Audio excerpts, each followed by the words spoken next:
Alors la question que je voulais vous poser, c'est Papus qui a décidé vers la fin de sa vie de se consacrer et de se conformer aux enseignements de M. Philippe.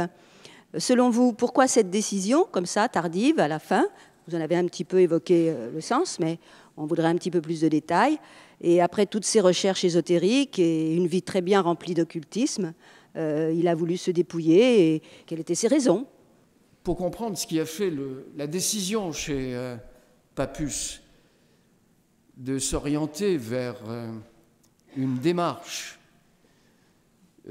plus dépouillée, plus simplifiée, moins occultiste pour tout dire, dans le cadre de sa vie spirituelle personnelle, intime, je crois qu'il faut reconnaître que les influences ont énormément joué autour de lui, en particulier de Sédir et Faneg, qui l'ont devancé dans ce chemin de dépouillement et de simplification de la vie spirituelle. Papus, je crois, à un certain moment, s'est rendu compte que la fréquentation de Louis-Claude de Saint-Martin, dont il avait fondé l'ordre qui lui est consacré, publiant d'ailleurs une étude remarquable dont a parlé Antoine Fèvre tout à l'heure concernant les échanges de correspondance entre Louis-Claude de Saint-Martin et Jean-Baptiste Villermoz. Je crois que tout à coup, il a pris conscience qu'il y avait là une voie singulière, spécifique, offerte à l'âme de désir, aux cherchants, qui en réalité était beaucoup plus aisée, beaucoup plus simple qu'on ne l'imaginait en règle générale, et que les grandes vérités surnaturelles auxquelles l'âme aspirait pouvaient être découvertes dans la simplicité et dans le dépouillement, dans le retrait, le silence et la prière intérieure. Et puis, au-delà de ses proches amis, Sédir et Faneg, il y a l'épouse qui, elle, a connu Maître Philippe dans son enfance à Lyon, la seule femme avec laquelle il va se marier, et qui lui parle de Nisier Anthelme Philippe en lui disant que c'est quelqu'un qui vit une spiritualité très profonde, d'un christianisme évangélique, appuyé et fondé uniquement sur les paroles se trouvant dans la Sainte Écriture, « Aime ton prochain comme toi-même », etc., etc. Donc, je crois qu'il y a eu la rencontre à la fois personnelle, du cheminement intérieur, et on pourrait dire conjugal de Papus, et l'influence de ses amis proches. Quant à la relation entre Philippe et Papus, il faut savoir qu'elle aura quand même quelques incidences. Papus, à un moment, imaginera même non seulement prendre des distances avec le monde de l'occultisme, mais mettre fin, y compris à l'ordre qu'il avait fondé, et de ne pas désigner de successeur à la charge qu'il occupait de grand maître de l'ordre martiniste. Donc c'est une relation qui va avoir un rôle extrêmement important, et il faudra toute la conviction, la force de conviction de Thédère, de Jean Bricot, pour lui faire comprendre qu'il est quand même nécessaire de faire survivre l'œuvre qu'il avait fondée. Mais vous voyez que cette rencontre, loin d'être anodine, va être un vrai bouleversement. Si l'on pouvait résumer en un mot, on va dire que c'est une transformation spirituelle de l'intérieur, en interne, selon des critères qui pourraient apparaître nouveaux dans le cheminement de Papus, mais qui en réalité se trouve chez Louis-Claude de Saint-Martin. C'est-à-dire ce christianisme fait de contacts subtils, invisibles, silencieux avec le mystère. C'est ce qu'on lit dans L'homme de désir, Le Nouvel Homme, Le ministère de l'Homme-Esprit, Ecce Homo. Tout est en germe dans les œuvres dont Papus était d'ailleurs le lecteur attentif. Mais sans doute il lui fallait un déclencheur pour passer d'une lecture d'un niveau livresque, intellectuel, à une démarche de nature spirituelle. Voilà ce que l'on peut dire en quelques mots, brièvement, sur le sujet. Je me permets de répondre très rapidement avant de donner la parole à mon voisin, je crois qu'il veut la prendre. C'est que la rencontre Papus-Maître Philippe de Lyon s'est faite avant que Papus ait l'idée de ne plus diriger un ordre. Et en tout cas, ce qui est très frappant, c'est que cette rencontre vient à point nommé. Elle arrive à point nommé à un moment où, justement, l'ordre risquait de se raréfier. Il avait besoin, parce qu'un certain nombre de membres, un certain nombre de martinistes, entre guillemets, ne se satisfaisaient pas de l'existence d'un ordre avec des initiations, enfin un ordre qui avait été tout à fait organisé en tant que tel.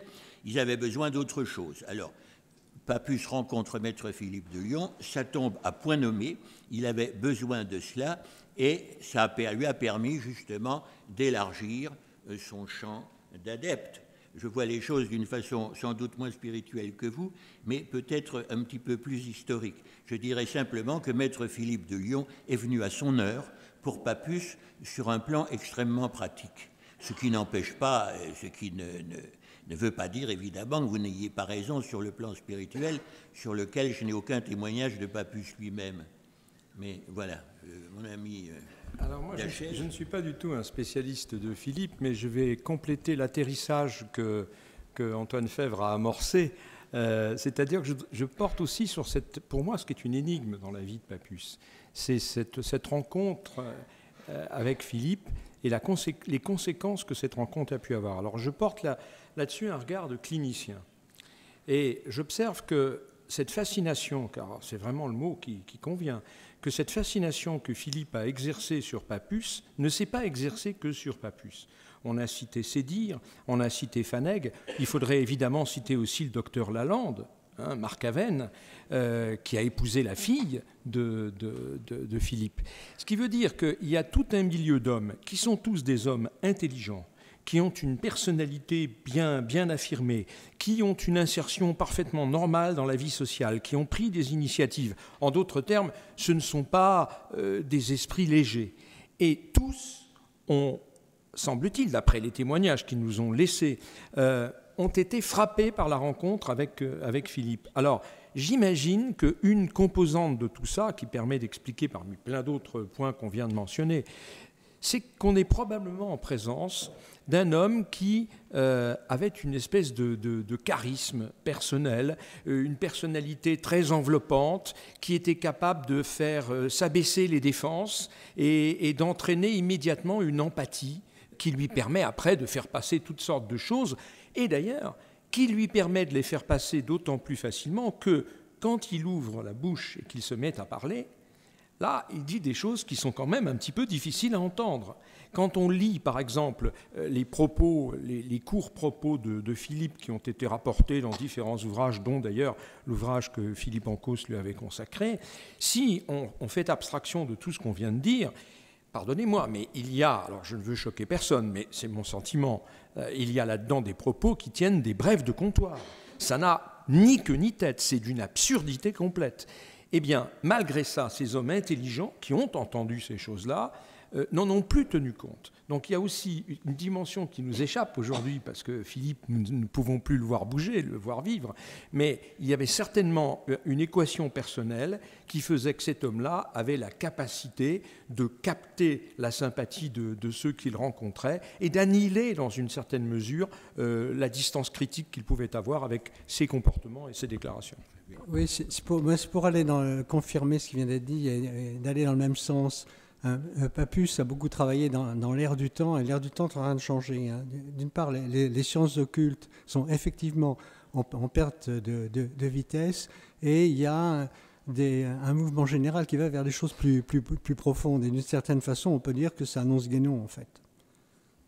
Vous parlez de la chose, et ce qui est bizarre, effectivement, c'est qu'en parlant de la chose, on aurait dit qu'il parlait des anges. Et comment est-ce que c'est possible de relier une chose et des anges, d'après Martinez de Pasquali? Alors, jusqu'au XVIIIe siècle, l'inconnu s'appelait la chose. Je crois que c'est Descartes qui utilisait ce terme d'inconnu. Et je ne sais pas si... Je pense que Martinez a connu ce nom, et que c'est l'inconnu qui entre en contact pendant les expériences spirituelles, les expériences théurgiques. Et je crois que le mot est bien choisi pour dire cet inconnu qui se manifeste dans les séances, dans les rituels théurgiques. C'est d'ailleurs dans la littérature d'une manière générale, pas seulement littéraire, mais jusque dans la littérature fantastique, The Thing, le film fantastique, la littérature fantastique qui vient de en grande ligne, enfin, de la littérature anglo-saxonne dite gothique, on dit The Thing, la chose, c'est exactement ce que Madame Naon vient de dire. Donc, ça n'a rien de surprenant, n'est-ce pas? C'est un terme relativement courant dans un certain contexte. Cette question s'adresse à Madame Naon. Ce matin, vous nous avez exposé une vie très difficile et énigmatique de Martinez de Pasquali. Alors, j'en ajoute encore un autre mystère, il y a une autre énigme, qui est de savoir si, quand il est arrivé à Bordeaux, s'il a pris un nom francisé, et au départ, il s'appelait Pasquale Martins, né portugais. Alors, en arrivant à Bordeaux, il a francisé son nom parce qu'on l'appelait Martin. J'ai trouvé des textes où il était question de Martin. Mes bien-aimés frères, mes bien-aimées sœurs, un grand bonjour à tous. Le martinisme, on en parle depuis tout à l'heure, on a parlé énormément de nos anciennes, de nos fondations, du passé. Je vous poserai une seule question. Nous sommes en 2016, nous construisons l'Europe, nous sommes dans l'Europe. Quel martinisme pensez-vous, vous les anciens, pour demain? J'ai dit. Le genre de réactions qui sont déclenchées avec l'apparition du martinisme sont des choses éternelles. Donc même s'il y a des disparitions temporaires, les résurgences se produisent chaque fois avec l'air du temps et dans les termes de l'époque. Papus en est d'ailleurs le meilleur exemple. Et souhaitons que, le cas échéant, ça se répète. Pour répondre à une question si vaste, je crois qu'il faut être assez concret et direct. Moi, je considère que le martinisme, c'est une idée lancée dans l'histoire. Elle n'est pas liée ni à Saint-Martin, ni à Papus, pas plus qu'à Jacob Boehme ou à Clément d'Alexandrie, ou Origène ou autre. C'est une, ou même à certains grandes figures de la pensée orientale, que Saint-Martin cite d'ailleurs dans le ministère de l'Homme-Esprit. Le martinisme, c'est simplement cette conviction logée au cœur même de l'homme, dans toute sa dimension, qu'il y a quelque chose en lui qui dépasse simplement l'écorce matérielle dans laquelle il est enfermé, et que ce qui le dépasse est à la fois universel, intemporel et éternel. Donc comment je vois le martinisme pour demain? Je le vois comme il a toujours été, avant même la création des temps, à savoir que rien ne peut atteindre ce qui est du domaine de l'incréé. Et c'est cette racine d'incréé dans l'homme qui fait tout son génie et sa dimension. Rien ne change, rien n'est modifié de ce qui a été l'aspiration initiale dans l'âme androgyne éventuelle placée à l'origine des temps, de l'aspiration au devenir éternel. Ben, c'est très bien, ça nous permet de faire l'économie du mot martinisme. Alors, je vais essayer de faire une réponse différente de celle de mes deux prédécesseurs.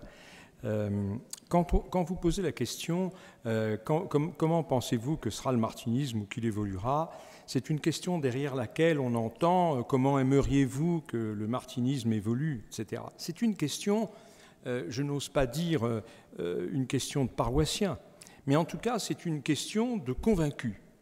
Or, l'effort que nous avons tenté aujourd'hui, c'est d'envisager le martinisme avec une distanciation académique.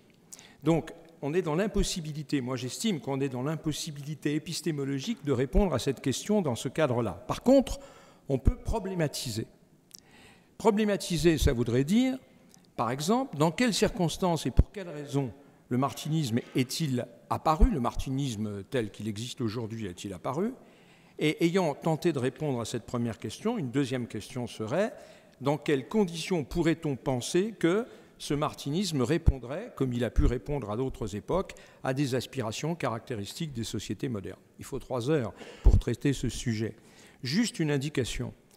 Mon sentiment, c'est que quand Pappus, et d'ailleurs ceci a été évoqué dans au moins 2 contributions, que quand Pappus a créé ce qu'il a appelé l'ordre martiniste, il ne savait pas très bien ce qu'il voulait faire.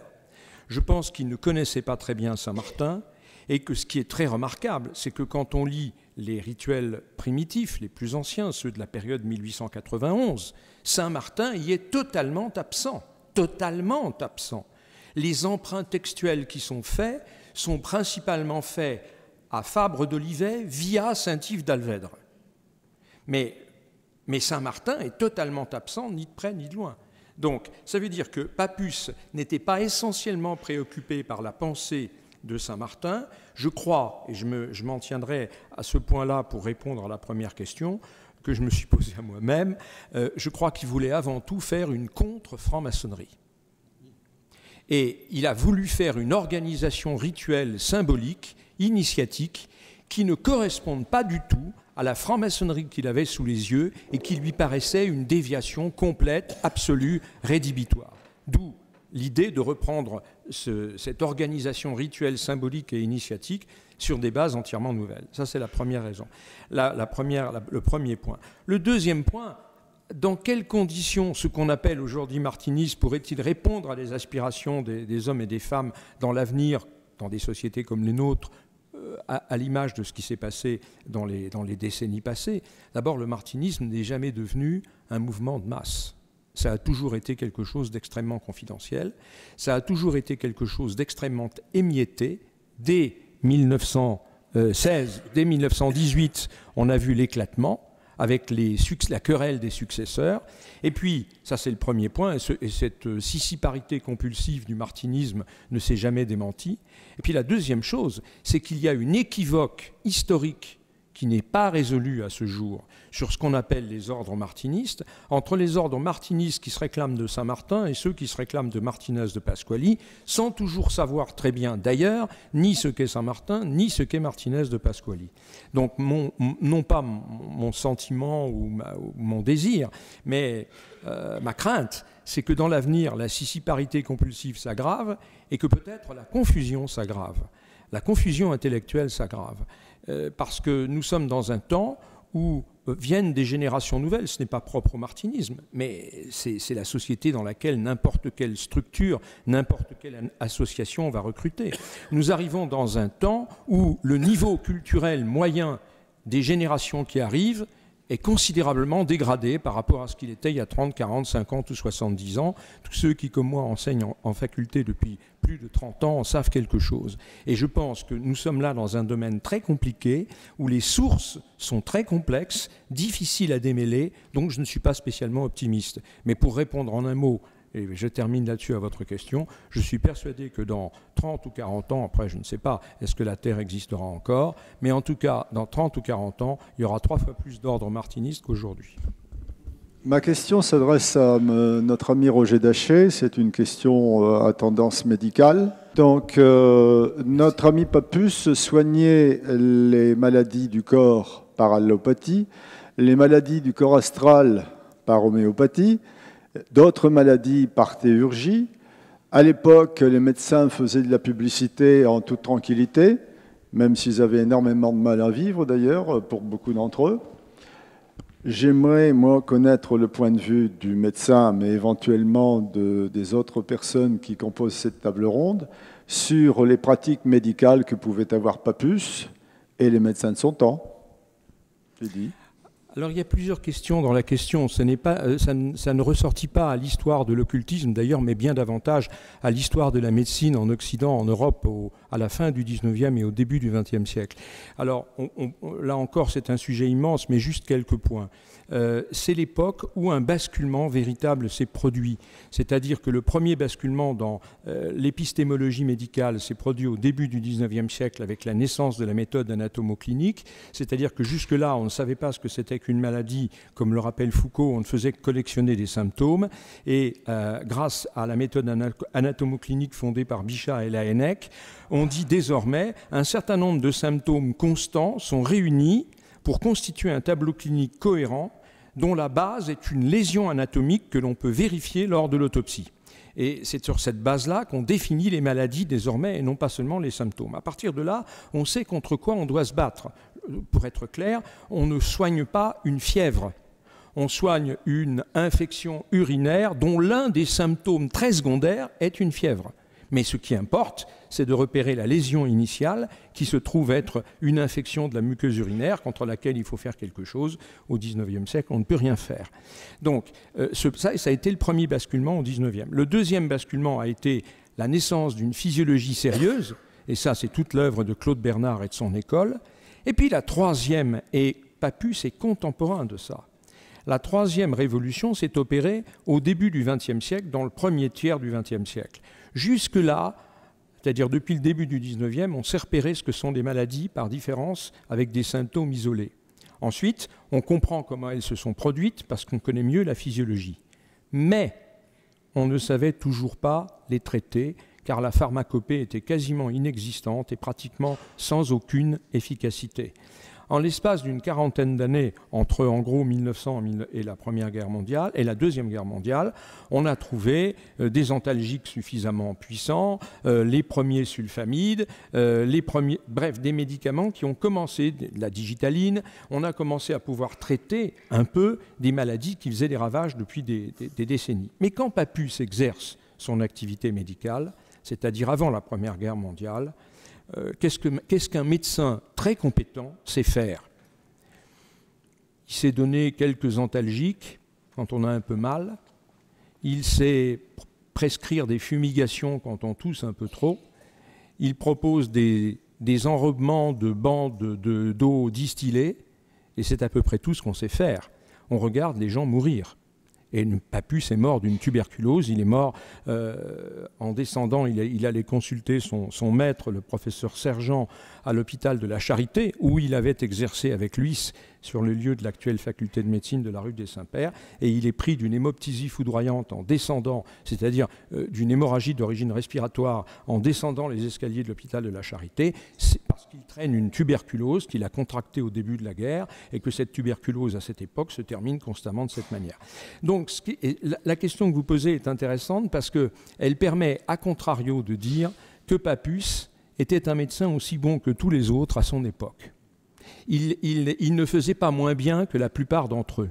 Et c'est bien pour cette raison, d'ailleurs, que les autorités médicales ne sont jamais allées lui chercher la moindre difficulté en lui disant avec votre homéopathie, avec vos granules ou avec vos passes magnétiques, vous vous moquez de vos patients. Parce que les autres médecins n'utilisaient pas ces méthodes mais n'obtenaient pas de meilleurs résultats. Moi, ce que je crois, et je m'en tiens à ça, c'est qu'au-delà de l'efficacité thérapeutique qui n'était certainement pas supérieure, mais pas inférieure à celle de la moyenne des médecins de son temps, nous avons des témoignages très précis sur un autre aspect de la vie de Papus, c'est-à-dire la profonde humanité avec laquelle il a exercer son métier. Et pour moi, c'est ça qui est beaucoup plus important. C'est un homme qui s'est tué à la tâche. Il s'occupait de 2 cabinets entre Paris et Tours. Vous imaginez ce qu'est le voyage Paris-Tours en 1900, 1905 ou 1910. Ça ne demande pas 1 heure. Et les relations que nous avons à ce sujet nous disent que quand il arrive dans son cabinet où il est 2 fois par semaine à Tours, il y a 50 patients qui l'attendent. Donc il y avait une dimension humaine qui était sans doute importante, et n'oublions pas qu'il y avait sans doute une conséquence sur l'efficacité thérapeutique. Aujourd'hui, c'est un lieu commun que 80% des motifs de consultation en médecine générale sont liés à ce qu'on appelle des affections fonctionnelles, c'est-à-dire où il n'y a pas de troubles organiques. Et dans ces conditions-là, l'efficacité du traitement repose en très grande partie sur la qualité de la relation établie entre le médecin et son patient. Eh bien, je pense que de ce point de vue-là, Papus, par sa personnalité, était certainement un thérapeute tout à fait remarquable. Et ça me paraît sans doute plus important que la théorisation qu'il a pu proposer et que vous avez mentionné tout à l'heure pour attribuer certaines méthodes thérapeutiques à certains types d'affections. Je crois que c'est assez secondaire. Je pense que Papus est un homme qui devait exercer sur ses patients, devait susciter chez ses patients une énorme sympathie, un peu d'ailleurs peut-être comme Philippe, beaucoup de confiance, et que ça devait jouer énormément sur le succès évident, documenté, qu'il a obtenu auprès d'eux. Oui. Attendez, je crois que c'est vous le premier, oui. Je crois, oui. Monsieur? Merci. Ma question est très simple, c'est quelle est la relation entre Papus et le bouddhisme? Il s'adresse à qui particulièrement? Peu importe, celui d'entre vous qui veut y répondre. Vivenza, oui, il a parlé de l'Orient. Moi, j'ai lu presque tout Papus. Oui. Il y a des références. Oui. Elles valent ce qu'elles valent, je ne suis pas allé vérifier. Je ne crois que ce que je trouve, que ce que je vois dans les livres, et j'ai vu peu de choses. Mais enfin, Jean-Marc aura peut-être des révélations à nous faire. Merci Antoine. Le rapport à l'Orient, il ne faut pas oublier que le contact avec les doctrines de l'Orient, mais il ne va pas être le seul.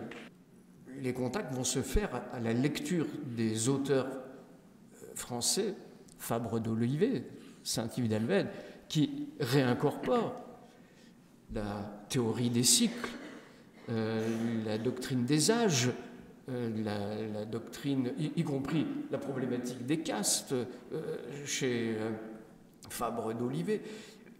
Les éléments d'intérêt vers l'Orient traversent le monde de l'ésotérisme au XIXe siècle. D'abord parce qu'on commence timidement, et les premières traductions d'Anquetil, Duperron et autres qui nous mettent en contact avec les grands textes de la tradition orientale, les Védas.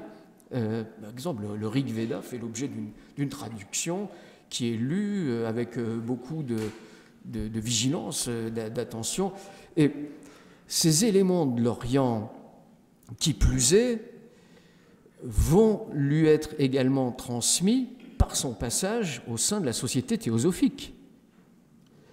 La première découverte du monde initiatique pour Papus, c'est la loge Isis, qui avait été fondée à Paris par les dirigeants de la société théosophique, et sa collaboration à la revue Le Lotus va être déterminante de ce point de vue, parce que à l'intérieur du Lotus, on publie des extraits des sutras du Bouddha, on publie des extraits des Védas, des Upanishads, des textes confucéens, voire taoïstes, des premières grandes traductions qui sont mises à la disposition du grand public. Et d'ailleurs, quand on étudie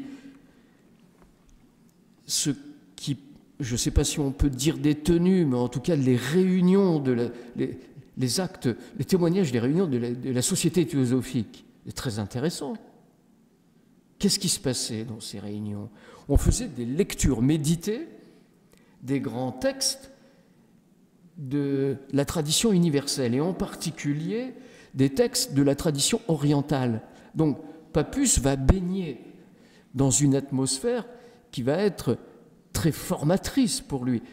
Pourquoi ce retrait? C'est que tout simplement, il a la conviction que l'ésotérisme occidental n'est pas moins pourvu que la tradition orientale d'éléments d'une valeur comparable. Mais il ne rejette pas pour autant les éléments de la tradition orientale. Il dit, nous, en tant qu'occidentaux, nous avons dans notre patrimoine des éléments qui sont tout à fait comparables et qui non seulement sont comparables, mais sont peut-être pour nous plus adaptés, plus efficaces, plus en correspondance avec notre mentalité, notre psychisme, notre rapport au monde. C'est quoi sa relation avec le bouddhisme? Sa relation avec le bouddhisme. Le bouddhisme, c'est la grande thématique du 19e sur le plan philosophique. Moi, j'aborde les choses en philosophe. J'observe que la question du bouddhisme, elle travaille l'ensemble des représentants de la pensée philosophique du 19e siècle. Schopenhauer, Hegel, Fichte, Schelling, tous sont marqués par la problématique du bouddhisme. Et d'un bouddhisme dont on fait une doctrine de l'anéantissement. C'est-à-dire que c'est un bouddhisme qui est assez mal compris et assez mal connu.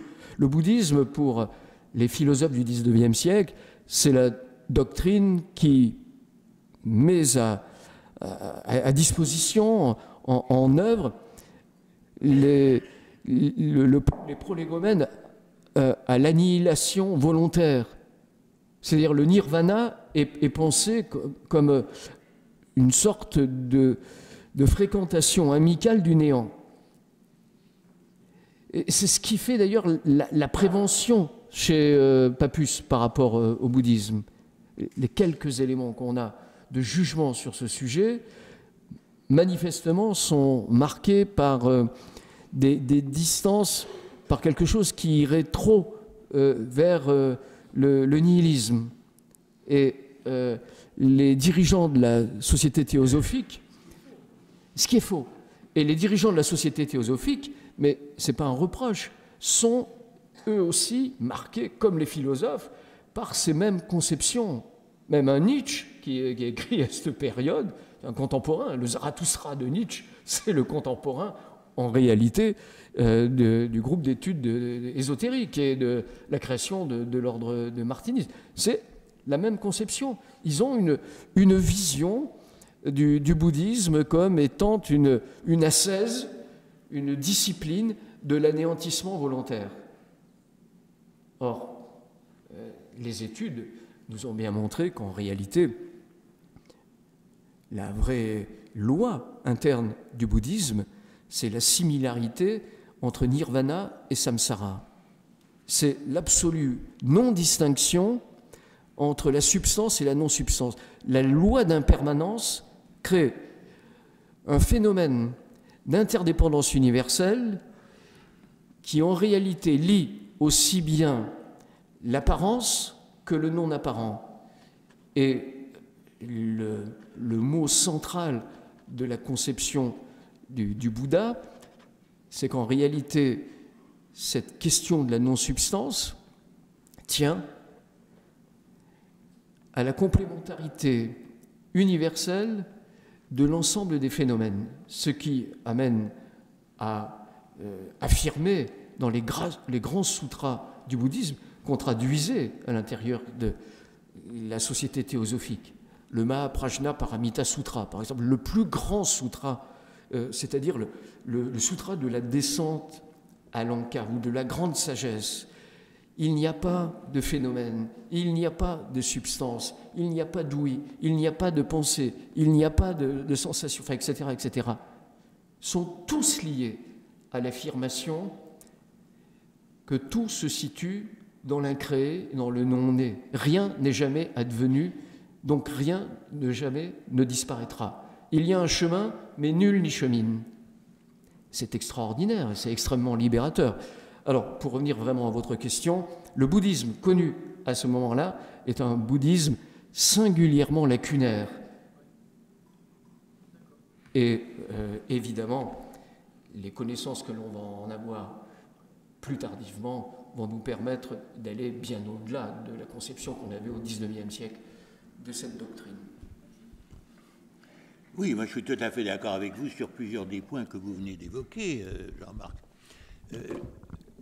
Pour moi, la question revenait essentiellement à savoir quelle est la place du bouddhisme dans l'œuvre de Pappus. Alors, je n'ai pas fait le compte, mais est-ce que ça tient en plus de 2 pages dans l'ensemble de son œuvre? Les références, il y a quelques notes en bas de page, je n'ai pas tout à l'esprit, mais je veux dire, c'est même plus que modeste, c'est pratiquement insignifiant. Peut-être un peu moins insignifiant quand même que la présence des œuvres de Saint-Martin. Mais enfin, il y a dans ce bouddhisme, alors vous dites, il a dû s'abreuver et connaître quantité de choses lors de son passage à la Société théosophique. Je ne sais pas très bien ce qu'il y apprenait, je ne sais pas très bien dans quelle mesure il la fréquentait vraiment. En tout cas, il l'a rejeté violemment, cette Société théosophique, et c'est d'ailleurs une des raisons pour lesquelles il a fondé l'ordre martiniste, parce qu'il fallait bien combler un vide. Mais je ne sais vraiment pas dans quelle mesure il a appris quelque chose. Et en tout cas, cette chose, vous venez de développer superbement là ce qu'est le bouddhisme, ce qu'était devenu le bouddhisme à l'époque, depuis Schopenhauer, etc. C'est très bien, c'est très important. Mais la place de Pappus dans cette affaire, je ne la vois pas. Est-ce qu'il s'est simplement vraiment intéressé au bouddhisme? Je n'en sais rien. C'est pas parce que la Société théosophique en parlait beaucoup que lui a beaucoup suivi tout ce qu'on pouvait y raconter. Je n'ai pas de preuves sur ce terrain-là. Merci tout de même pour les éclairages que vous nous avez donnés sur le bouddhisme. Vous avez une réponse à faire? Peut-être, mais oui, bien sûr. Antoine, il est intéressant de voir que Pappus figure dans les numéros du Lotus. Oui. Son nom apparaît, oui, Gérard Encausse. Alors, ce qu'il faut faire, Antoine, c'est lire et examiner les numéros du Lotus où son nom apparaît. Et dans ces numéros, il y a de très longs passages des traductions du Tao Te Ching, par exemple. Il y a de très longs passages des sutras du Bouddha. Il y a de très longs passages sur le Rig Veda, des très longs passages sur certains Upanishads qui ont été traduits. Il y en a 108, tout n'était pas disponible. Donc, qu'est-ce qu'il en a retenu? On ne peut que supposer, évidemment. Ces écrits ne laissent rien supposer, à ma connaissance. Non, sur les... C'est à relire, excusez-moi. Non, je suis d'accord. Sur les écrits, effectivement, on n'a rien de tangible. Mais on peut supposer que, quand on est rédacteur dans une revue, on lit quand même au moins ce que les amis... Enfin, pas toujours. C'est... Oui. Une chose sur un sujet qui n'est pas du tout un sujet d'étude pour moi, mais ce qui me frappe beaucoup, c'est la différence de traitement de cette question par Pappus et par quelqu'un que je m'amuse souvent à appeler un baby Pappus, qui va être René Guénon, parce que René Guénon a commencé à l'école de Pappus. Et René Guénon aura, lui, une position très précise, très documentée, très argumentée sur le bouddhisme, sur lequel il portera d'ailleurs un jugement très négatif, jusqu'à ce que Coomaraswamy lui fasse observer qu'il n'avait peut-être pas tout vu, pas tout compris, pas tout relevé, mais c'est quelque chose d'extrêmement tardif. Voilà, et donc ça veut dire que l'approche, lui, là, dans le cas de Guénon, on a des documents, on sait qu'il a traité de cette question.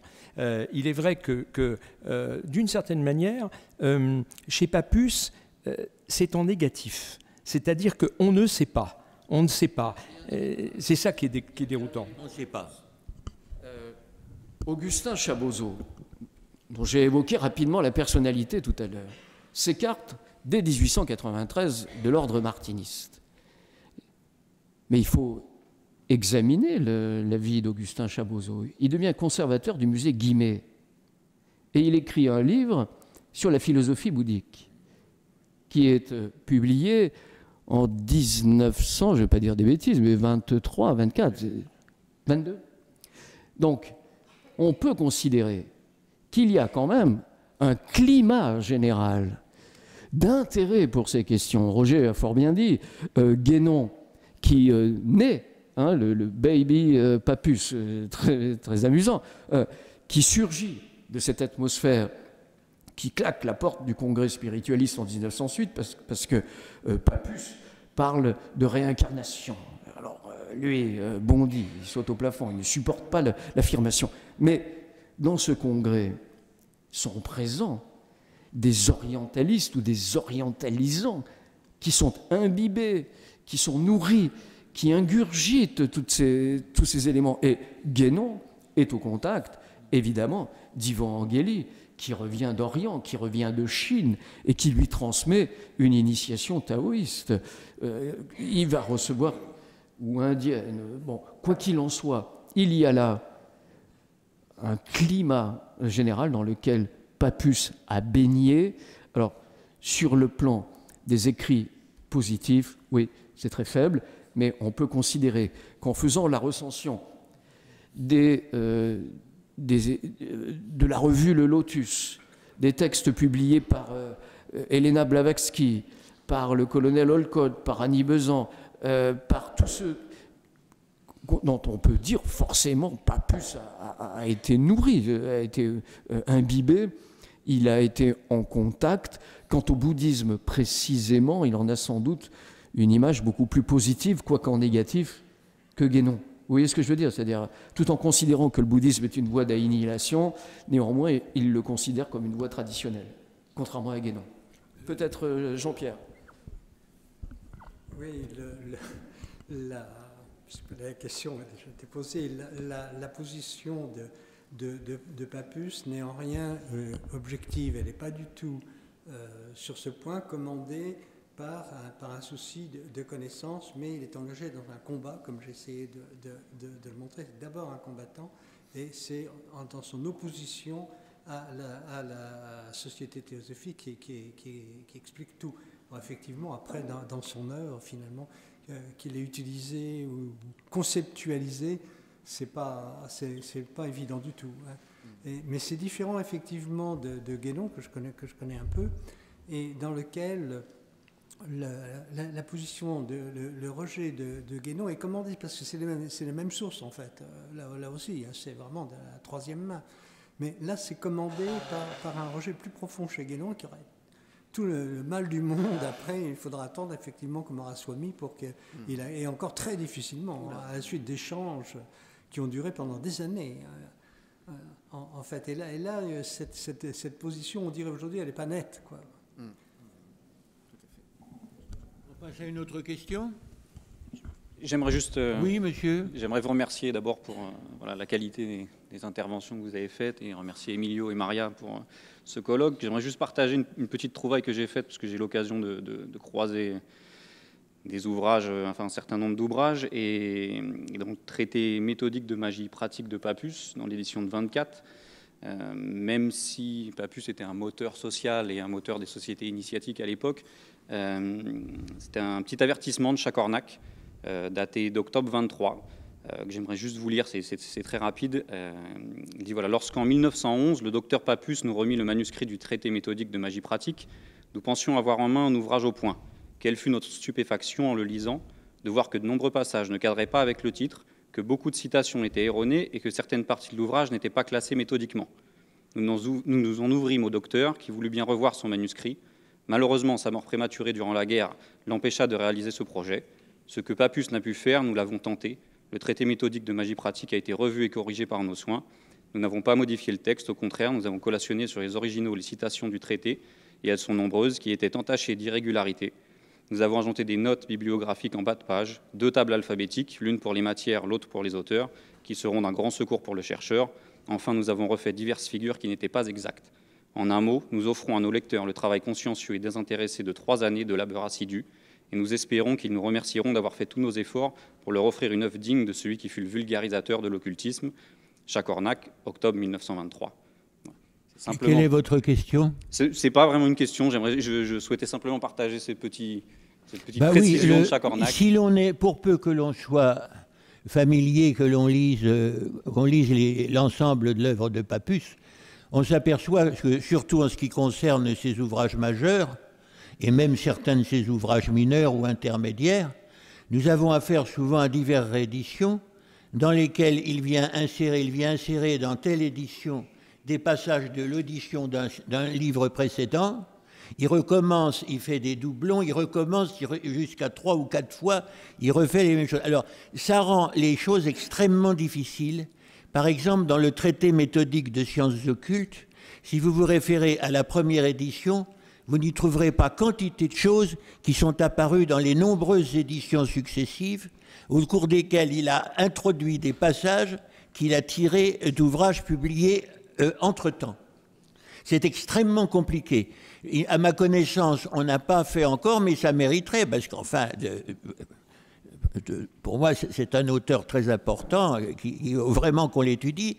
Et alors, il serait très intéressant, justement, de se livrer, de faire non seulement comme on l'a fait, plus ou moins bien, une bibliographie de l'ensemble de l'œuvre de Papus, ça a été fait, mais enfin beaucoup plus détaillée, dans laquelle on préciserait, pour chaque ouvrage, les différents apports nouveaux qui sont tirés d'ouvrages anciens, etc., etc.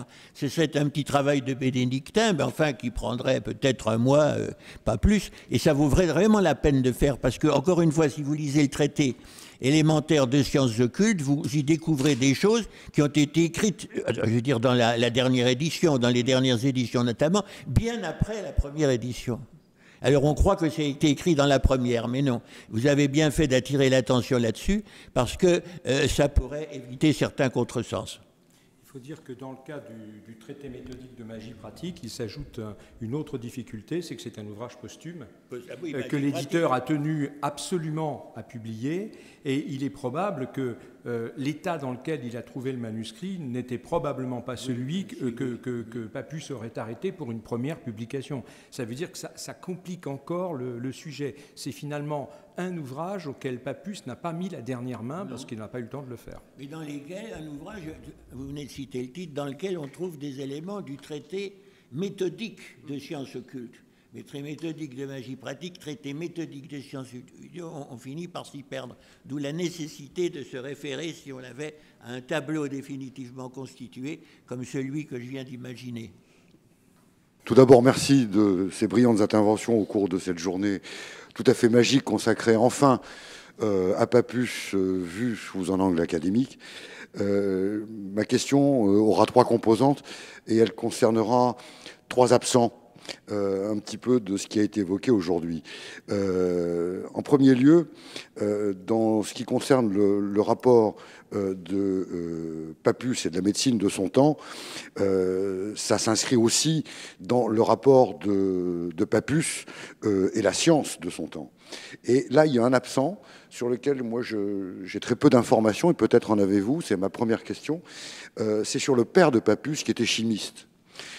Papus a dû avoir, en culture par osmose, bien sûr, une culture familiale qui a dû être une culture scientifique suffisamment avérée, puisque je ne l'ai pas contrôlé par moi-même, mais le père chimiste a été à l'origine d'une savonnette qu'on peut encore acquérir aujourd'hui, qui a permis à la famille en cause de pouvoir vivre, d'avoir quelques subsides de temps en temps.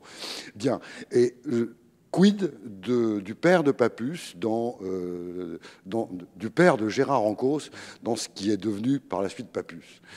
Le deuxième élément, c'est, ça n'a été évoqué que par accroc, lorsqu'il a été rappelé au cours de l'après-midi, que l'Église n'avait pas mis l'ordre martiniste à l'index, tout en ayant mis à l'index la revue d'initiation pour cause de publication non souhaitée, non souhaitable, mal vue par l'Église.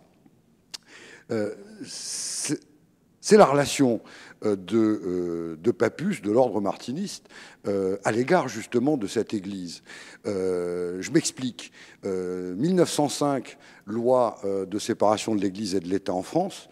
Mais, et ça n'a pas été rappelé aujourd'hui, 1908, la fameuse encyclique contre le modernisme émise par la papauté. Autrement dit, en 1908, on nous rappelle l'impérieuse nécessité de saint Thomas d'Aquin. Il est bien clair que confronté aux évolutions sociétales, comme on dirait aujourd'hui, de la fin du XIXe siècle, le train l'urbanisation, l'industrialisation, le changement des modes de vie. Il y avait une critique qui était une critique, je dirais, d'ordre sociopolitique. C'était celle des syndicats naissants et des partis politiques, pour l'essentiel les RATSOC à l'époque. La montée dans la pensée du matérialisme que pour un Papus, il liait au scientisme qu'on tient. Mais la critique de Papus, c'était de reprocher à l'Église catholique, romaine et apostolique, à l'Église de France en général, de ne pas en faire assez sur le plan spirituel.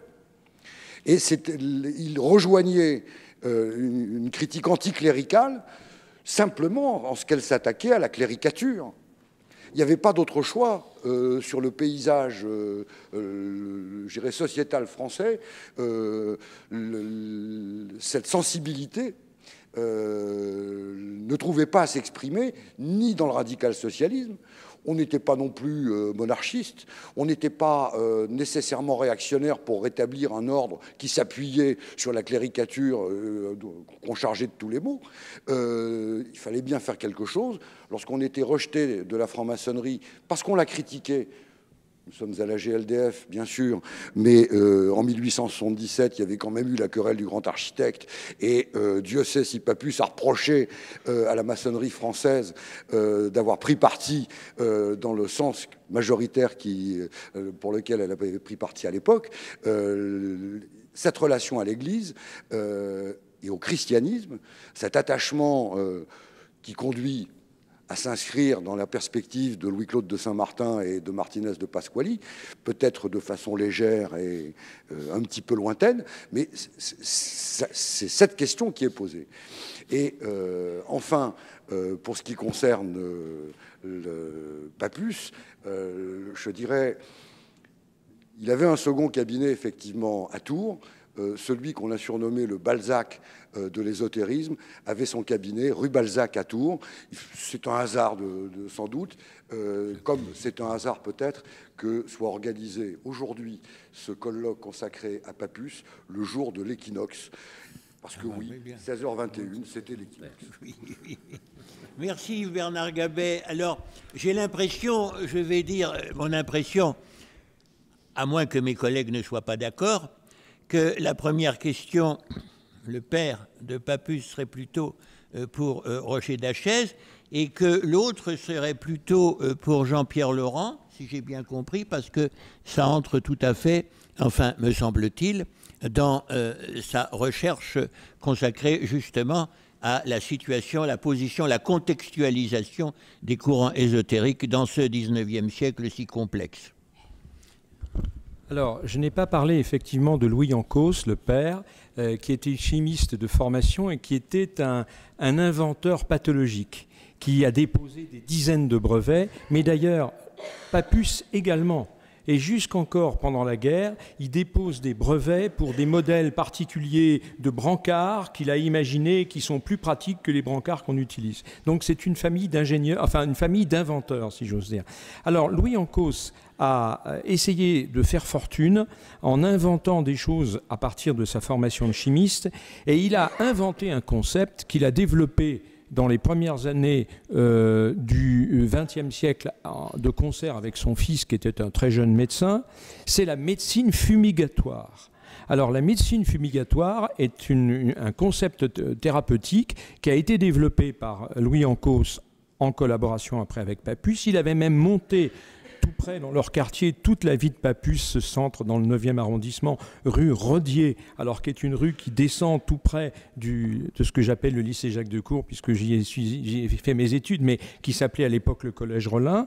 Et il y avait là un institut de médecine fumigatoire. Alors, ça consistait à soumettre les patients à des inhalations et en fait à des enrobements à partir de machines qui produisaient de la vapeur dans laquelle on avait distillé des essences ou des médicaments, avec comme idée de permettre l'absorption percutanée d'un certain nombre de substances qui pourraient avoir un effet thérapeutique. Voilà. Alors, ça témoigne de deux choses. Premièrement, ça témoigne du génie inventif de Louis. Et deuxièmement, du fait que, comme je l'ai indiqué tout à l'heure, on était à une époque où la thérapeutique était gravement en défaut. Et à chaque fois qu'on trouvait une invention nouvelle, finalement, les gens se disaient pourquoi pas. Louis Encausse a inventé plein d'autres choses. Alors, des choses qui relèveraient aujourd'hui, je dirais, d'un charlatanisme doux. Par exemple, un savon amincissant à base de fiel de bœuf. Bon, vous me direz, la plupart, je peux le dire avec, je vais peut-être faire de la peine à beaucoup, mais la plupart des crèmes dites amincissantes sont une escroquerie absolue et n'ont jamais fait l'objet d'aucune évaluation thérapeutique. Voilà. Donc, tout ça pour dire qu'il y a effectivement, peut-être, chez Louis Encausse, qui a entretenu une relation excellente, filiale excellente. Papus aimait son père, il en a parlé toujours avec beaucoup de respect, même si son père n'a pas forcément partagé ses marottes occultistes. Il n'est pas forcément allé dans ce sens-là, mais d'une certaine manière, oui, il y a une filiation dans la créativité, notamment dans le domaine médical, entre les deux. Oui, alors les rapports des courants occultisants et de l'Église catholique, c'est un sujet qui est extrêmement complexe, extrêmement ambigu en fait. Péladan n'a jamais été mis à l'index. Et quand on avait interrogé le recteur de l'Institut catholique, Monseigneur Dulst, et sa réponse avait été assez drôle, il avait dit « c'est parce que personne n'y a pensé ». C'est une façon en même temps de... Alors, en ce qui concerne les rapports avec l'ensemble du courant, avec donc Papus, qui est quand même en première ligne dans ce... Il faut voir qu'il y a deux courants contradictoires. Il y a un courant qui va aboutir à la dénonciation d'ésotérique avec l'abbé Barbier, et un autre courant inverse d'une église qui ratisse large, c'est-à-dire qui veut essayer de récupérer tout ce qui est récupérable. Ça fait partie des stratégies de réinsertion sociale de l'église. Et à ce titre, un des points de contact a été les sociétés d'études psychiques dans lesquelles on voit des prêtres qui en font partie, et Papus se trouve dans le groupe qui a été créé par l'abbé Brett. Et ils travaillent en commun pour en fait explorer un nouveau champ. Puis les choses ne vont pas marcher, mais d'une façon générale, ce n'est pas du tout systématique, ça reste tout à fait ouvert et très incertain.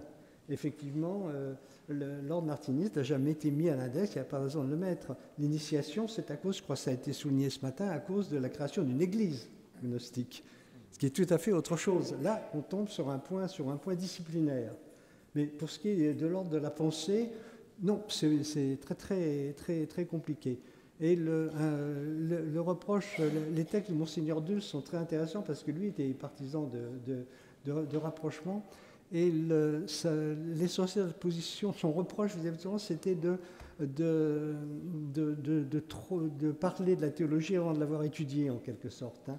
C'est d'avoir un défaut culturel qui empêche d'entamer un vrai dialogue. Donc la chose est très compliquée. Mais évidemment, certains éléments de l'Église sont farouchement opposés à l'époque, et encore aujourd'hui d'ailleurs, au courant ésotérique. Il y a les deux. Voilà.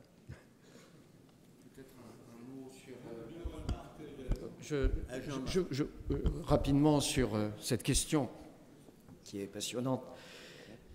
C'est Léon XIII qui fait le retour au thomisme et fait de saint Thomas d'Aquin la doctrine officielle de l'Église, qui n'avait jamais été le cas jusqu'alors, qui était nourrie de différents courants, dont l'augustinisme, qui avait une place fondamentale, même si le père de l'Église le plus cité dans la somme théologique, c'est saint Augustin. Enfin bon, quoi qu'il en soit, il y a un autre phénomène avec Léon XIII, c'est le phénomène du ralliement. Et on touche là une question qui porte sur le politique. C'est-à-dire qu'en réalité, le catholicisme français, qui globalement était monarchiste, légitimiste, contre-révolutionnaire, est invité par Rome à se rallier à la République. si on conjugue les deux éléments, le retour à saint Thomas d'Aquin, qui est en fait un aristotélisme classique, où la cause première peut être démontrée par les 5 voies de déduction, c'est très desséchant du point de vue spirituel. C'est quelque chose qui met complètement de côté la mystique et l'intuition directe des essences abstraites. On est là, et c'est ce qu'on apprenait dans les séminaires, puisque c'est devenu le passage obligé de formation de séminaristes à cette époque-là. Il est évident que ceux qui sont attirés par le domaine du mystère, de la mystique, de l'occulte, etc., ne peuvent pas être nourris. Ce n'est pas satisfaisant intellectuellement, cette sensibilité qu'on trouvait dans l'Église. Le rapport à l'Église de la part de Papus, il est tout à fait dépassionné et on pourrait presque dire amical. J'ai signalé qu'il se marie à l'Église à une époque où déjà il est fondateur de l'ordre martiniste et, chose extraordinaire, l'initiation a été condamnée par le Saint-Office. Il en est le directeur, elle est mise à l'index. Vous signalez fort justement les encycliques de Pidis, Saint Pidis, concernant le modernisme, Rerum Novarum, Quanta Cura, qui sont en réalité, et le syllabus, qui vont venir. Enfin, le syllabus est de Pie IX, c'est bien plus au milieu du XIXe siècle, qui condamne toute attitude de rationalisation, de lecture de l'écriture. C'est les grands courants de la réforme au XIXe en Allemagne, par exemple, et d'études archéologiques ou de nature positive sur le discours sacré. Loisy est condamné à cause, par exemple, de ces études un peu trop attentives sur les différences entre les synoptiques et les correspondances avec d'autres textes de l'Antiquité tardive. Au moment où la République, par les lois de 1905, qui viennent couronner un climat général d'opposition, de conflit entre l'Église et l'État, accompagné des décisions pontificales contre les tendances rationalistes à l'intérieur de l'approche de l'écriture, va positionner non pas Papus en réalité, mais tous ceux qui sont autour de lui. Et le fait que l'Église gnostique de Douanel ait été désignée comme Église officielle du martinisme à cette époque-là, les déclarations du premier synode de l'Église gnostique de Douanel, qui vont faire l'objet d'ailleurs des condamnations de Rome, annoncent la décision de consacrer des évêques, de développer une liturgie en se référant aux gnostiques et aux grands penseurs de l'Antiquité. D'ailleurs, Douanel, lors d'un synode, reçoit le nom de Valentin II, à partir duquel il va consacrer Papus sous le nom de Tau Vincent. L'ensemble de ceux qui forment le suprême conseil autour de lui vont tous porter des mitres qu'on fabriquait d'ailleurs d'une manière un peu artisanale, de façon à vivre une spiritualité de la gnose.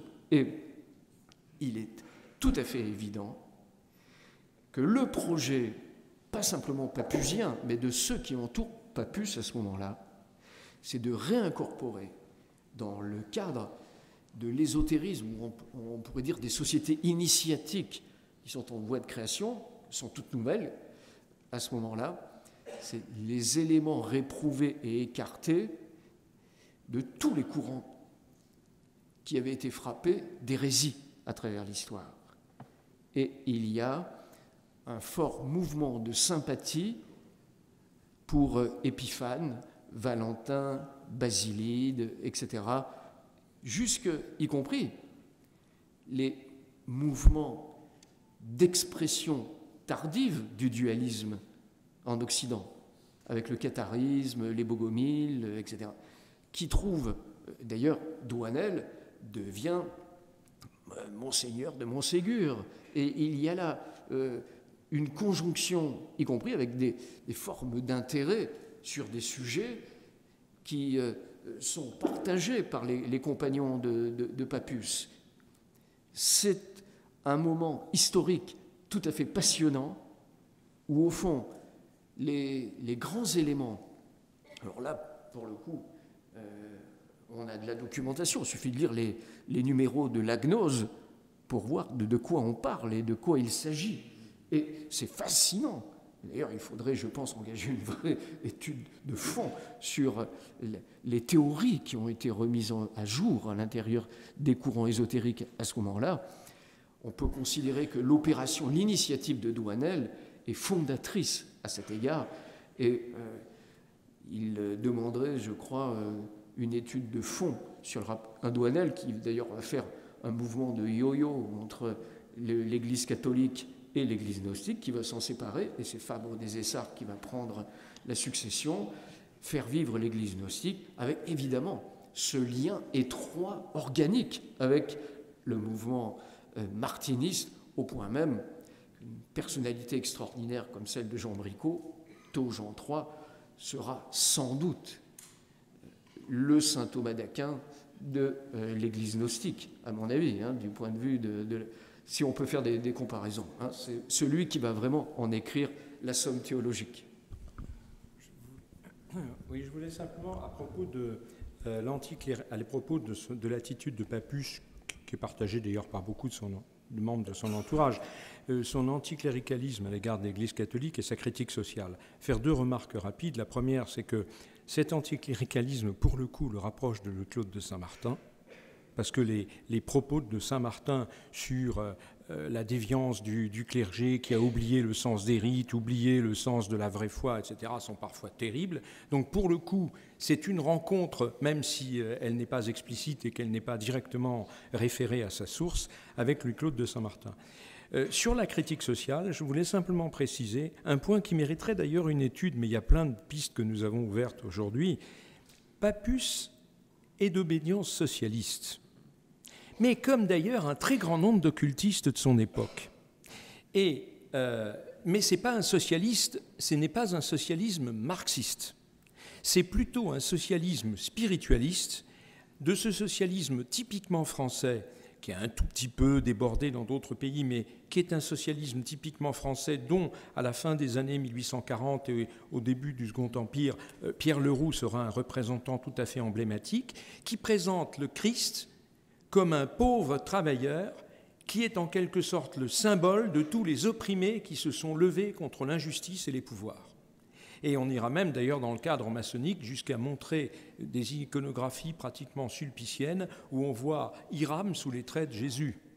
Il a été assassiné par les trois mauvais compagnons, comme Jésus a été assassiné par ceux qui n'ont pas su le reconnaître.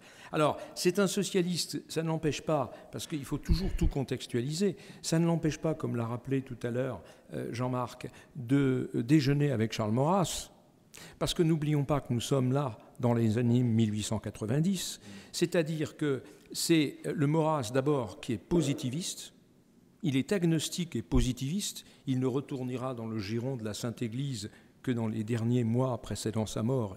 Voilà. Donc toute sa vie il porte cette contradiction, mais Maurras n'est pas catholique, même s'il célébrera plus tard l'institution catholique comme un facteur de stabilité sociale. Et puis, ce n'est pas encore le Maurras monarchiste, parce que l'enquête sur la monarchie, qui symbolise son passage à la cause royaliste, c'est en 1908, c'est beaucoup plus tard. Como se ha hablado de la madre, del padre de Pappus, a mí me gustaría saber si hay información o algún escrito de la madre de Pappus, que pienso que fue una figura importante en su vida. Lo que sé es que nació en Valladolid y bueno, pues me gustaría saber si ustedes tienen alguna información. ¿Se lo digo en francés? Bon. Comme ça parlait un peu de le père de Papoose, je voudrais savoir s'il y a des informations sur la mère de Papoose. Merci. Non, je n'ai pas de connaissances particulières, mais dans le livre de Christophe Beaufils et Marie-Sophie André, il y a des passages sur les origines familiales qui ont été vraiment bien faits. Mais c'est tout, j'ai rien de plus. Mais enfin, ça, c'est une source sûre. Hein, elle est très limitée, mais sûre. Voilà. On va passer de l'Extrême-Orient au Proche-Orient. Tous ces gens-là, et quand je dis tous ces gens-là, je parle du mouvement occultiste en France à la fin du 19e, tout début du 20e. Tous ces gens-là, comme dirait Amadou dans la préface qu'il donne de la réédition de L'Homme de désir de Louis-Claude de Saint-Martin, tous ces gens-là savaient de l'hébreu. Savaient de l'hébreu. Ah oui, savaient de l'hébreu, ça veut dire qu'ils ne le connaissaient pas. Ou très peu. Le seul hébraïsant, à ma connaissance, un petit peu solide, c'est Fabre d'Olivet. Les autres, Eliphas Lévy, Saint-Yves d'Alvèdre, Stanislas de Guaita, Pappus, usent et abusent de symboles, de lettres, suivent l'alphabet. Est-ce qu'ils en savent un peu plus que l'alphabet ? Et qu'est-ce qui, dans la tradition vétérotestamentaire en général et la tradition issue de Moïse, alimente vraiment le fond de leur réflexion? Merci de vos éclaircissements. Je pense que la question s'adresse à peu près à l'ensemble du panel d'aujourd'hui. L'usage chez nombre d'occultistes de l'époque, je ne vais pas citer, ça nous mènerait peut-être un peu loin, l'utilisation faite de mots hébreux, de mots tirés de l'Ancien Testament et d'ailleurs, relève souvent de la langue des oiseaux. Voilà, c'est mon impression, mais peut-être va-t-on me contredire. Non, c'est ce que j'essayais de développer tout à l'heure à propos de la mise au point de Mopsic sur qui dit il faut chercher ce qu'il y a d'intéressant, les qualités d'interprétation de la Kabbale, c'est des qualités de créativité, mais surtout pas, évidemment, partir s'enfoncer dans la sémantique. Hein. Déjà, François Secret, dans un article, avait relevé toutes les erreurs sur les mots hébreux qui étaient même certains ridicules, avec même la confusion entre des lettres. Hein. Donc, les qualités sont ailleurs, hein, c'est ce que j'essayais de dire tout à l'heure. Hein. Ouais. Confirmation et ensuite Roger Dachez et leur confirmation. Oui, je confirme. Il faut savoir que dans le cadre du groupe d'études ésotériques, il y avait des conférences qui ont été organisées sur la langue hébraïque, sur le sanskrit aussi, sur différentes langues un peu anciennes. Et pour ce qui concerne Pappus, la lecture d'Eliphas Lévy a beaucoup marqué Pappus. Et Eliphas Lévy se risque à des interprétations et des analyses dans certains de ses ouvrages où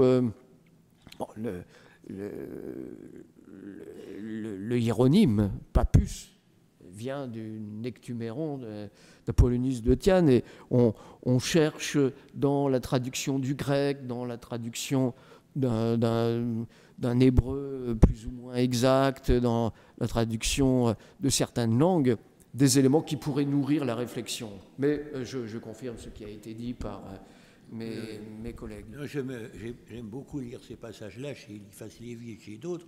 On a l'impression d'avoir affaire à une philologie incantatoire.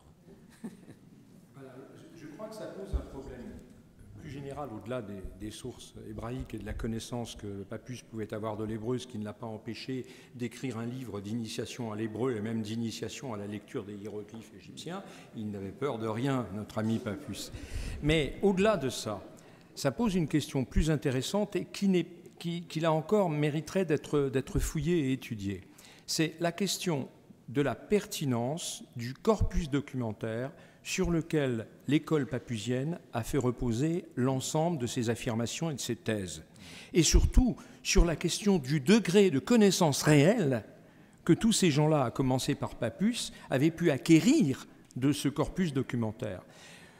On ne peut naturellement en avoir que des témoignages indirects. Mais ce qu'on peut dire, c'est qu'on le voit bien, par exemple, dans le traité méthodique. Il cite un certain nombre de textes classiques de la Renaissance. Il cite des fragments de traductions de seconde main et parfois des traductions du XVIIIe siècle de textes de la Kabbale. Donc, ce sont des sources qui sont classiques pour certaines d'entre elles, qui sont douteuses pour d'autres, mais on a l'impression qu'elles sont plaquées, qu'elles sont collées, mais il n'y a pas d'appareil document, il n'y a pas d'appareil critique, il n'y a pas de mise en perspective. On a vraiment l'impression que, voilà, on prend ces textes et on les invoque, mais on n'a pas la certitude. Là, on a le sentiment d'une certaine légèreté, hein, indiscutablement, de la connaissance que Pappus et ses amis pouvaient avoir de l'ensemble des sources qu'ils alléguaient. Absolument. Tout en se piquant de Kabbale, hein, puisque on est dans un milieu qui est fasciné par les questions de Kabbale. D'ailleurs, certains ouvrages vont faire l'objet de rééditions de grands kabbalistes chrétiens du Moyen-Âge, avec des préfaces parfois des très proches de Pappus. Comment on n'a pas cité également l'ordre kabbalistique de la Rose-Croix, où on décernait des diplômes. Hein, jusqu'à bachelier, etc., et de docteur en Kabbale. Alors, dans ce climat, évidemment, la question de la lecture des auteurs de la Kabbale chrétienne médiévale mériterait sans doute un examen un peu approfondi. Quelle a été véritablement la connaissance d'Agrippa, de Tritème, etc., de la part de tout ce courant, de tout ce groupe, y compris de Stanislas de Guetta, de Péladan, quel était véritablement leur niveau d'implication dans le cadre de ces sujets? Est-ce que leur approche de la guématrie, de la compréhension des études faites par Marcille Ficin ou autres est allée loin, ou est-ce que c'est resté embryonnaire? C'est une question qui mériterait d'être approfondie. Oui, on est très frappé quand on lit ces auteurs-là par l'extension sémantique du mot Kabbale, parce qu'il suffit, on voit aussi ça chez Pappus, mais chez bien d'autres aussi, mais ça commence avec le XVIIe siècle. Un collègue allemand qui a écrit un livre sur l'histoire du mot Kabbale, n'est-ce pas, Andreas Kilcher, sur l'histoire du mot Kabbale, il montre très bien comment déjà à la fin du XVIe, au XVIIe, puis ensuite, alors beaucoup au XVIIIe siècle, pour ne pas dire et ensuite davantage encore par la suite, on appelait Kabbale, notamment dans cette littérature, disons, ésotérique ou ésotérisante au sens large, n'importe quelle doctrine, n'importe quelle phrase, pourvu qu'elle fût en hébreu. Alors, la guématria, etc., les choses comme ça ne relèvent pas nécessairement de la Kabbale. Mais le mot Kabbale englobait beaucoup de choses. À telle enseigne qu'il a fini par avoir, pas tellement chez Pappus, mais chez beaucoup d'autres, le sens finit par devenir souvent synonyme de sciences occultes. Kabbalah, on voit bien ça en anglais, on voit en allemand, etc. C'est souvent synonyme de sciences occultes. Alors, bien sûr, il y a un recentrage vers la langue hébraïque chez Pappus et chez certains autres, mais enfin, il n'en reste pas moins que, de toute manière, ce qu'ils entendent par Kabbale dépasse assez largement les limites de ce que les grands spécialistes, aujourd'hui, les Scholem et compagnie par la suite, entendent par Kabbale. Voilà. Vous êtes d'accord là-dessus? Tout à fait.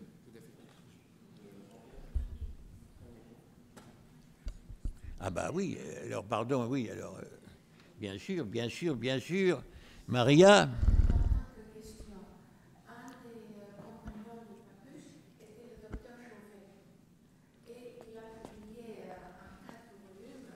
Un ésotérisme de la Genèse, est-ce que quelqu'un sait s'il a certainement une valeur ou bien si c'est trop subjectif?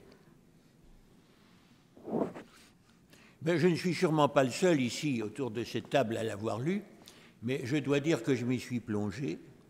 Je dois dire que Robert Amadou avait fortement attiré l'attention sur cet écrit-là.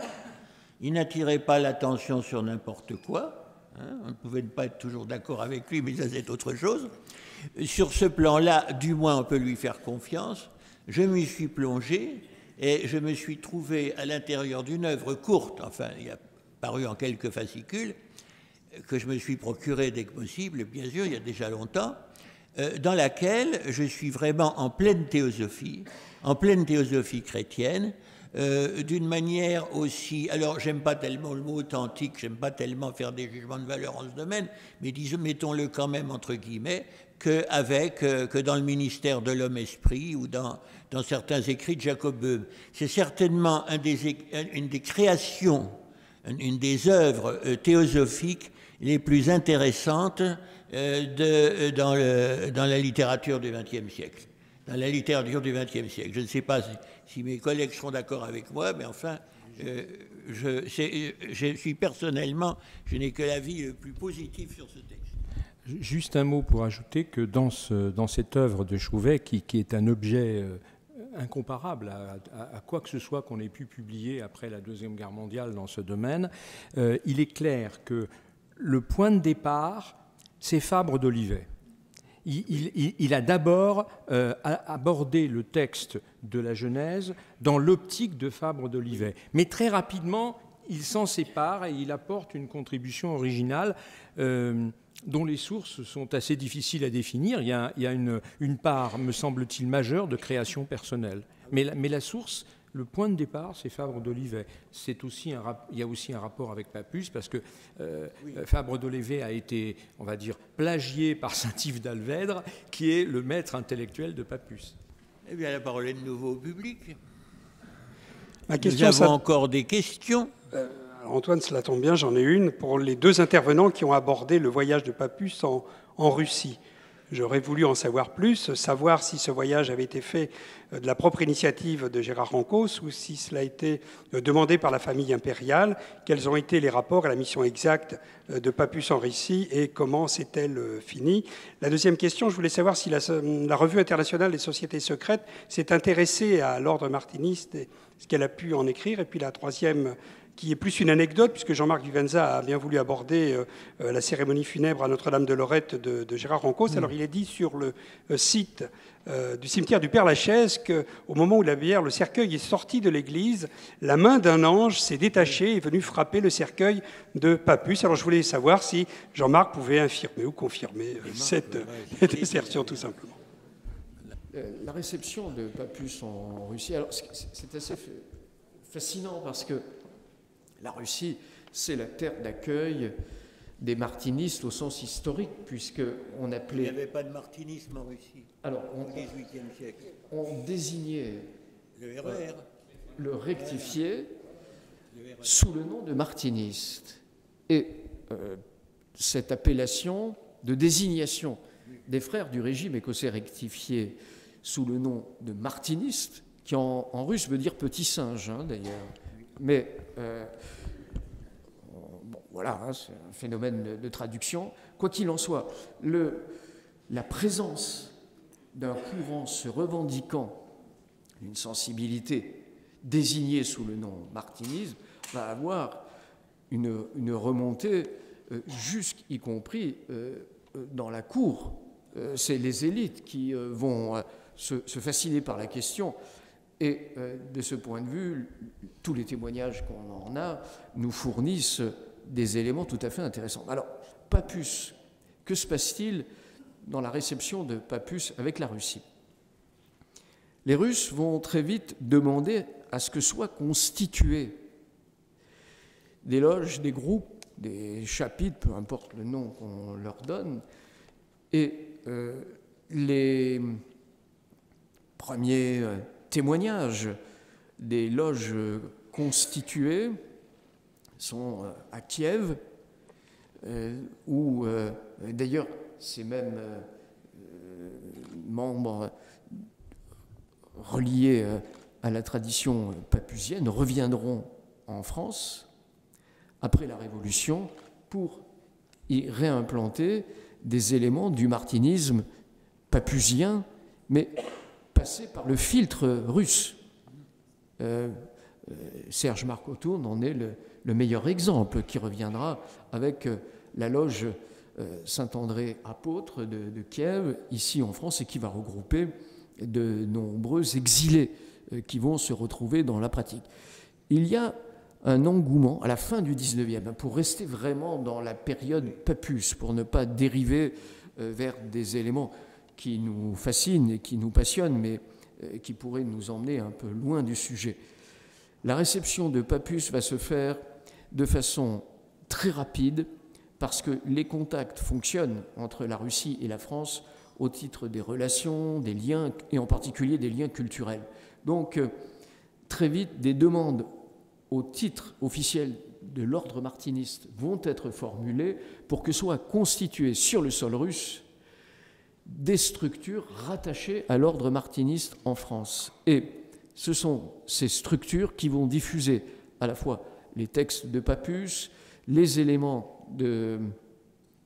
on va dire, publiés en gros dans l'orbite française, mais qui vont l'enrichir par tout je dirais, l'héritage que les Russes possèdent, de Novikov, de Loupoukhine, etc. Et ils vont faire un habile mariage, comme Saint-Martin le disait de son premier maître et de son second, à savoir Martinez de Pasquali et Jacob Boehme. Ils vont faire un habile mariage entre le martinisme qui reçoivent de l'illuminisme, et des loges du régime écossais rectifié qui sont implantées chez eux, et ce martinisme papusien, entre guillemets, qui leur arrive de façon assez nouvelle et qui les fascine considérablement.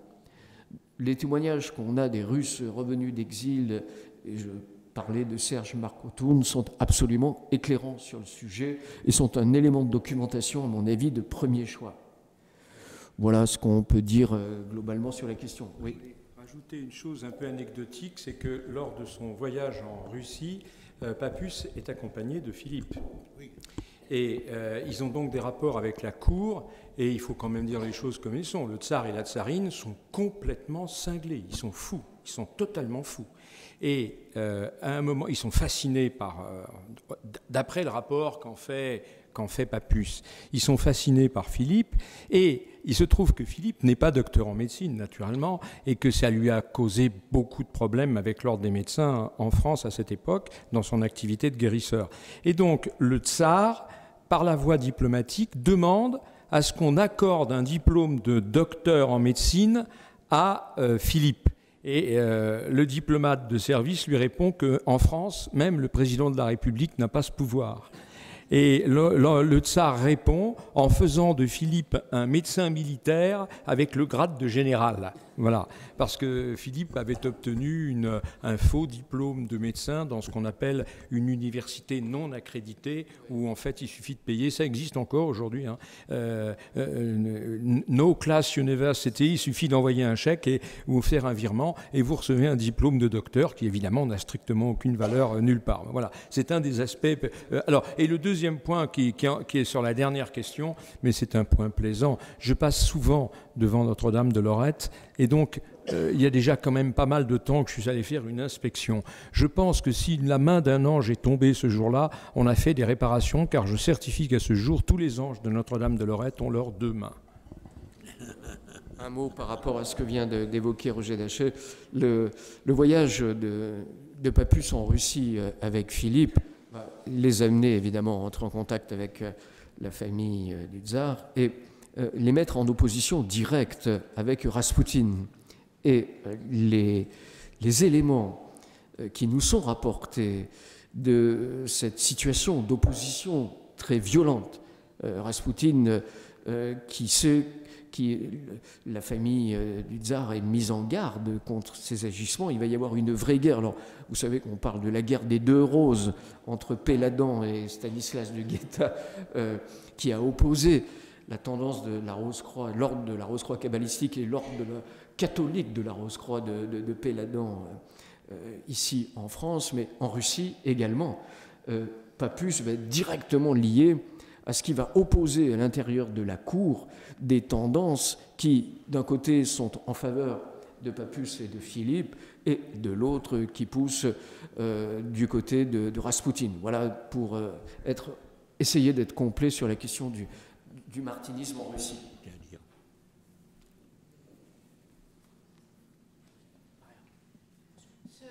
Ce martinisme russe a eu une vie brève mais réelle du temps de Philippe Encausse. Il existait une loge qui était surtout portée par des Russes blancs et l'un d'eux était un ancien militaire russe qui a gagné sa vie ici à Paris en étant chauffeur de taxi, comme beaucoup d'entre eux. Effectivement, ils se sont réunis plusieurs fois. Il y avait une seule condition, que personne ne dirigerait une loge russe s'il n'était pas russe ou s'il ne parlait pas russe. Effectivement, après, le commandement a été passé à Serge Marcoutoun, qui est mort aux Canaries, et après lui à Terapiano, qui je pense est encore vivant, mais que je sache n'est pas actif. C'est ce qu'on appelle d'ailleurs la transmission russe, un peu rapidement. Qui n'a rien à voir avec celle d'Amblin. Et qui n'a rien à voir avec celle d'Amblin. D'Amblin, il faut distinguer ça, oui. Autre question? La dernière. Ah, la dernière, alors. Attention. Attention. Bon, Isiane Christofari. Un tout petit point de biographie. Pourquoi a-t-il fait un cabinet secondaire à Tours, puisqu'il était tellement débordé alors qu'il aurait pu agrandir son cabinet à Paris? Il avait des attaches à Tours, familiales? Alors, je ne sache pas qu'il ait eu des attaches particulières à Tours. Ce qui est certain, c'est que la législation autorisait, et elle autorise d'ailleurs aujourd'hui encore, un médecin à avoir un cabinet principal et un cabinet secondaire dans une région où il n'y a pas suffisamment de médecins.